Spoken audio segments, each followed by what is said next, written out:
I'm going to begin this video by clarifying that at the time of writing the script and claiming Medoh that A, the only other blight I fought up to this point is Waterblight Ganon, B, I had 5 hearts at the time of the battle, C, I did use Mipha's Grace at one point, but ultimately I don't think this matters because 1, I don't think anyone thinks Valrudania is the easiest, and if you think Monoboros is the easiest, I don't know what plane of existence you're on. 2, the amount of hearts you have really depends on you, the player. If you got the Paraglider, you've got 4 Spirit Orbs, which means you have 1 heart container. So for your first blight, you should have at least 4 hearts, but it's pretty easy to get more. 3, I only needed Mipha's Grace once during the fight, and this was towards the end due to a self-inflicted mistake, not something Windblight actually did. And apologies if I mentioned something that doesn't quite make sense, just sit tight, it will eventually. Also, I'm not a very skilled player, at all, so keep that in mind please. So, it's your first time playing Breath of the Wild, or considering it's been 6 years since the game came out, probably not. But let's just pretend. Anyway, you've gotten off the plateau, you've talked to Impa, and now you're trying to decide what divine beast to face first. You look it up on Google, and there might be a bit of a disagreement as to whether it's Vahruda or Medoh. I'm here to convince you it's definitely Medoh. Let me break it into categories. Number 1, getting there.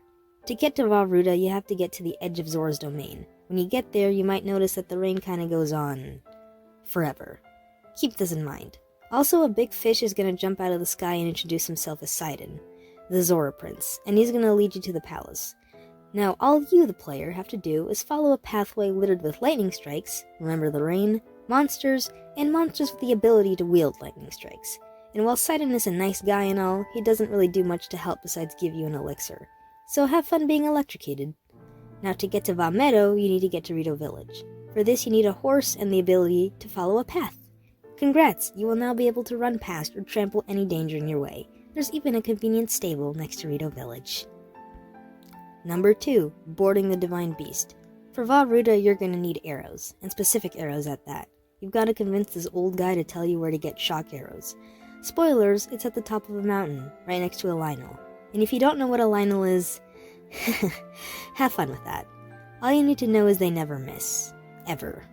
Your options are to either fight the thing or sneak around it to get the arrows. Either way, death is right around the corner. And despite technically only needing 4 arrows for the battle, the game won't let you progress unless you have 20. And yes, you can technically buy the arrows in a shop within the palace, but in that case, say goodbye to your bank account. Now for actually boarding the Divine Beast. You'll meet the prince by the East Reservoir Lake, where he'll swim in circles while you get the absolute joy of dealing with the hurling ice blocks coming your way. I'll admit, I made this part way more complicated than it needed to be, and because I'm an idiot, I used a sledgehammer. But all you really have to do is use Cryonis. I'll admit, this is pretty easy as long as you do it right, but Sidon can send you up the wrong side sometimes, which is annoying. Now, let's check in with Medoh. Here, you need to find a Rito warrior named Teba. Easy enough since you can literally get directions. He'll make you do a minigame where you have to shoot 5 targets. This is ridiculously easy. Just make sure you get close enough to the target when you shoot. Then Teba will give you 20 bomb arrows for the fight against Medoh. Did you hear that? He gives you the arrows you will need. No near-death experience required. When it comes to the actual battle, all you have to do is shoot the 4 cannons on the Divine Beast. These cannons act a lot like Guardians in that they shoot lasers, but you can dodge them by moving.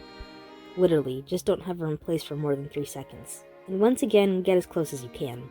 Also, Teba will be taking a much more active role in distracting the cannons from your presence. Honestly, just getting the arrows makes Medoh the easiest.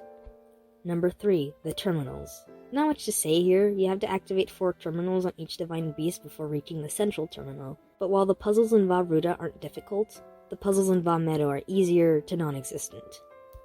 Number 4, fighting the blights. I'm going to try not to say too much about the battles, but if you're watching this video then you're probably prepared for some spoilers. Sorry. So first I'll go over their weapons. Waterblight Ganon has a spear, which, go figure, has a long reach. He's either going to try to impale you directly with it, or sweep it in a wide arc towards you. You better pray he picks option 1, because if you haven't perfected your jump, you ain't escaping that spear.